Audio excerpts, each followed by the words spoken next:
Hello everybody and welcome back to the channel. My name is Invin and today I'm going to be bringing you guys a video on everything that's actually changed in New World since the closed beta and any of the preview tests if any of you guys have played them.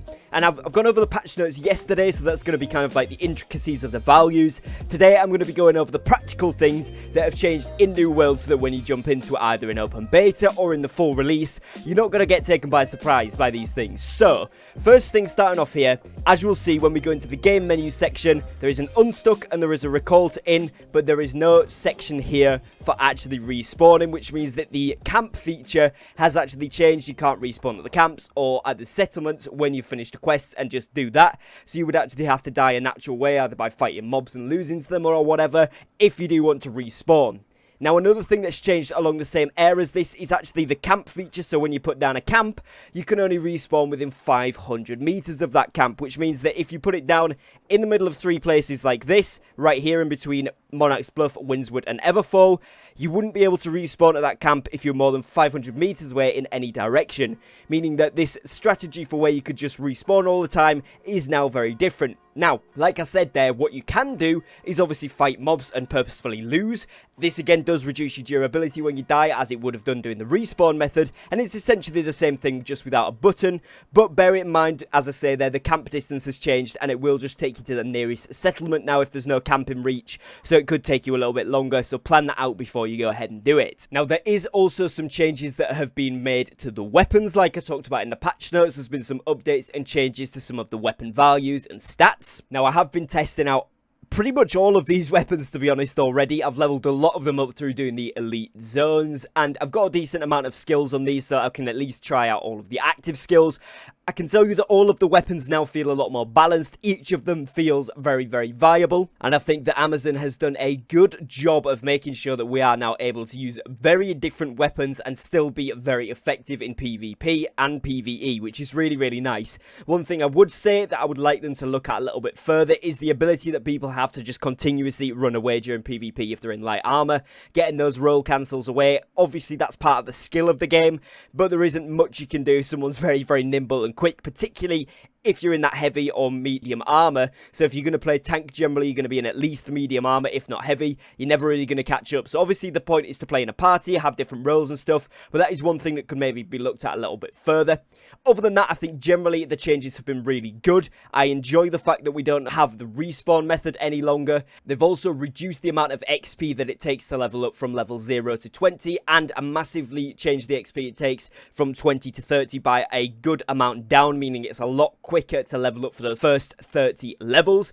This is something I actually really like because it gives you a chance to progress through the main story, get engrossed, get immersed into the world of Eternum, whilst also giving you the chance to level up some good professions, level up different crafting skills, because as you're going along you're feeling a good sense of progression of doing pretty much everything in early game, including crafting and gathering, which I really do like that addition. I think it works really, really well. Now, obviously tuning orbs are still bind on pickup, so as soon as you craft these you are not able to trade them, but some of the weapons are now bind on equip, so that means you can trade some of those ones. As far as legendary weapons, I'm not sure, haven't got to that point yet or seen anybody on the server that has, so we're going to work on that if we can.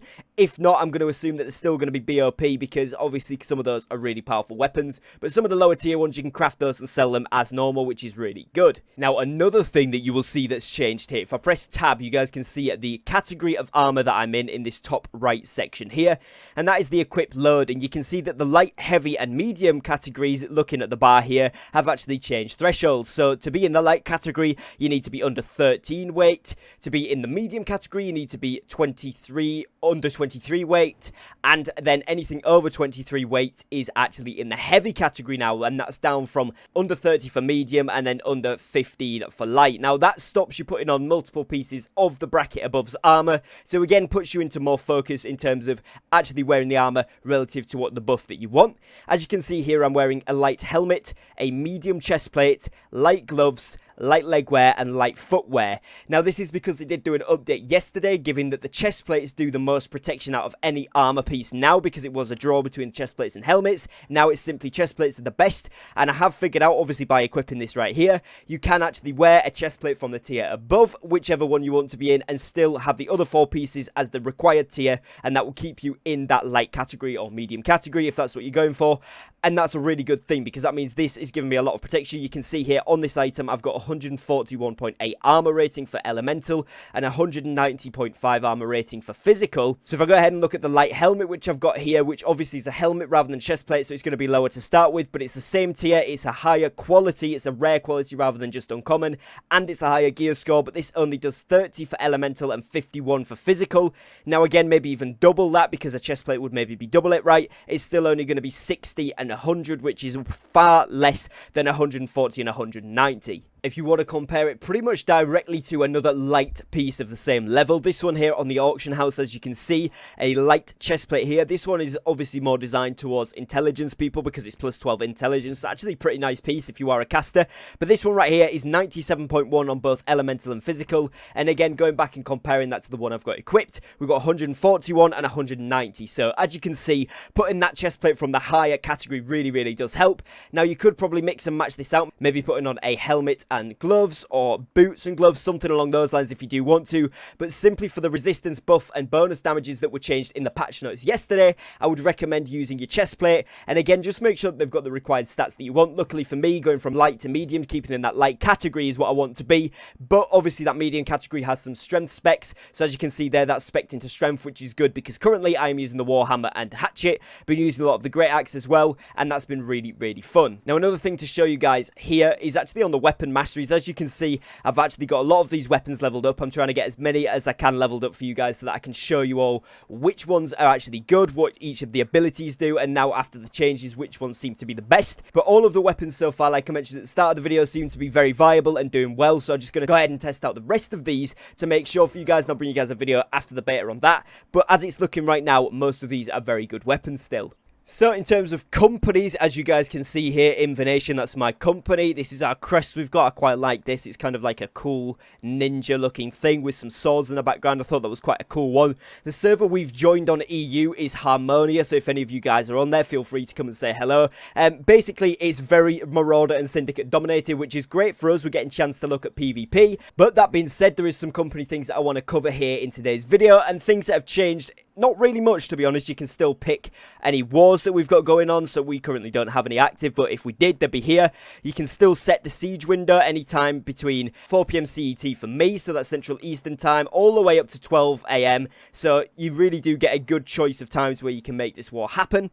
Another thing you can do here is look at the treasury, but one thing I would really like to see is the treasury updated, so that we could have a ledger of who has donated what. This is a really useful thing that could be implemented into the game, and it would help so much managing a company. And I'm sure everybody that's in a company, is a consul, is an officer, or is even just a member, would really like this included as well, because certain members are donating a lot, others maybe don't have as much money, and that's fine, but we want to be able to see who's donated what, so we can ask people where their money is, maybe, you know, if you're trying to be that way inclined, or indeed you can just reward the players in your company, which is what I intend to do, who have donated the most. So that'll be a really nice feature to see. Also, on the message of the day, if you go into this message and click edit message, as soon as you press something, let's say like M, it brings up the map. So if that could be changed as well, that would be excellent. I would like to see that changed so that we can actually type in the message of the day without getting anything else brought up around it. Obviously, that's just a bug or whatever for now, and hopefully that can be fixed, but that's something that would be really cool to be able to put in the chat, and I like that being in the game, so hopefully we can get that one fixed as well. Now, in terms of crafting and skilling, all of the things that we've seen so far in the New World Open Beta seems to be really good and fun. It's very similar to how it was. Some of the XP rates have changed a little bit. So you can't, for example, spam craft the minor health potions to level up your Arcana. You do actually need to upgrade into the higher tier ones to get that XP, which I think actually is a good change because it makes more sense. And a lot of the crafting recipes and stuff have stayed exactly the same as we saw in closed beta. So generally, this is pretty similar, which is nice for any of you guys crafting. It's just some of the XP changes and values, as well as the resources required, have changed somewhat a little bit as well. So hopefully this video has been helpful to you all. I've tried to break down all of the new things that we've seen functionally and practically in the game. Obviously, there'll be some other stuff than this that I haven't mentioned. So if you have found anything that's changed from the closed beta or the previews in the open beta version of the game, please feel free to leave a comment of it down below to let everybody know what's going on and what has actually changed for definite. If there is anything else that you would like to see me cover in a video as well, let me know down below. I've got a ton of videos coming up over the next couple of weeks, so stay tuned to the channel. Make sure you are subscribing, notification bells on so you don't miss out on any of those. If you found today's video useful and informative and helpful, please do leave a like on the video as well, as that really does help me out. If you would like to join the Discord community, the link for that will be in the description and in the comments of this video. We're going to be rotating some members out that have gone inactive or joined other companies, so we are going to be looking to recruit some more members again going into before the launch. So go ahead and join the Discord if you are interested in that. And other than that, if you would like to become a channel member, the join option is down below as well. You can go and see the options that we have available for you there, and support me directly here on YouTube if that's something you'd like to do. Other than that, as always, thank you very much for watching, guys. Take care and peace.